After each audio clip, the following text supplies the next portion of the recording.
देखो नाजरीन, पाकिस्तान स्पेशल के साथ आपका मेज़बान हैदर अली हाजिर खिदमत। नाजरीन, जैसे कि पाकिस्तान की बहुत ही मशहूर मरूफ एंकर मिशेल बुखारी जो दुनिया फ़ानी से रुखसत हो चुकी हैं, उनका नमाज जनाजा आज यहाँ मॉडल टाउन में अदा किया गया। यहाँ पर लोगों की बहुत बड़ी तादाद मौजूद है।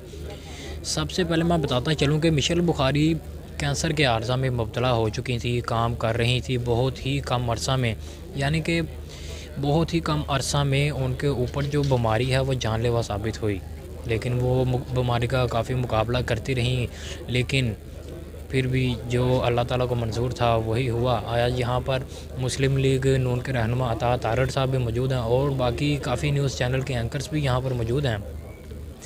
लेकिन एंकर्स तो यहाँ पर मौजूद हैं, लेकिन सियासत से जो ताल्लुक़ रखने वाली बाकी जो सियासी शख्सियात हैं वो यहाँ पर नहीं आई, क्योंकि हमने काफ़ी देखा है न्यूज़ चैनल पे, यानी कि जो एंकर्स हैं वो सियासी शख्सियात का तज़किया करते करते नहीं थकते। लेकिन आज जब उनका वक्त आया, लेकिन वो एंकर की ये जनाजे पर नहीं आए। बहुत ही अफसोस की बात है, लेकिन यहाँ पर लोगों की बहुत बड़ी तादाद मौजूद है। अंदर नमाज जनाजा भी अदा कर दिया गया और बाकी भी आपको लम्हा ब लम्हा बाकी वीडियोज़ में भी आपको अपडेट करते रहेंगे कि कौन कौन यहाँ पर आया, कौन कौन नहीं आया। उनके जो हस्बैंड हैं वो भी माशाल्लाह ये बॉल न्यूज़ पे और भी न्यूज़ चैनल पे काफ़ी काम कर चुके हैं। उनसे भी हमारी बात हुई, वो भी अगली वीडियो में आप तक पहुँचाएँगे। इसी के साथ मुझे मेरी टीम को दीजिए इजाज़त। अल्लाह हाफ़िज़।